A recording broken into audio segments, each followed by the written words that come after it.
এখানে আমার 1.5 লিটার দুধ আছে, এটা আমি 10-15 মিনিট ফুটিয়ে নিলাম। এটা আমি ছানা করে নেব, তার জন্য নিয়ে নিয়েছি লেবুর রস। লেবুর রসটা দিয়ে দেবো।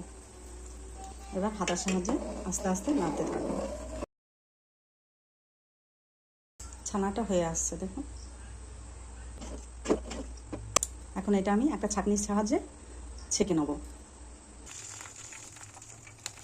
এখন আমি ছানাটা জলের সাহায্যে ভালো করে এটা ধুয়ে নেবো পরিষ্কার করে, যেন টক ভাবটা না থাকে।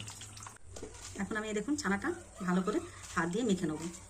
1.5 লিটার দুধের ছানা, এটা আমি বাড়িতে করেছি, আর আমি কিনে এনেছি দোকান থেকে কিছুটা, সেটাও দেখাচ্ছি, এর সঙ্গে দিয়ে দেবো। দেখুন এই যে এটা আমার দোকানের ছানা।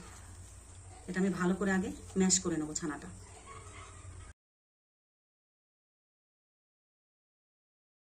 বেকিং পাউডার, বেকিং সোডাটা একটু কম দিতে হবে, হলো বেকিং সোডা। এখন এটা ভালো করে মিশিয়ে নেব। এখন দিয়ে দেবো ঘি, আর দিয়ে দেবো কাজু আর কিশমিশ। আমি কিশমিশটাও কেটে নিয়েছি, কাজুগুলোও আমি হাফ ভেঙে নিয়েছি। আর সেট হয়ে গেছে। একটা কড়াই বসিয়ে দেবো, কড়াইতে দিয়ে দেবো 1 কাপ লবণ। এটা ঢাকা দিয়ে দেবো গরম হওয়া অবধি। এটা আমার গরম হয়ে গেছে, স্ট্যান্ডটা বসিয়ে দিলাম। গ্যাসের ফ্লেমটা একটু কমিয়ে দেবো। এখন বাটিটা আমি বসিয়ে দেবো। জগন্নাথদেব ছানার কেক পছন্দ করে, তাই আমি একটু চেষ্টা করে দেখলাম, জানি না কেমন হবে। চলে এলাম আমি 40 মিনিট পরে। এটা এখন দেখে নেব একটা কাঠির সাহায্যে হয়েছে কিনা। দেখুন একটুও লেগে নেই, তার মানে এটা পুরোপুরি হয়ে গেছে। আমি এখন এটা নামিয়ে নেব।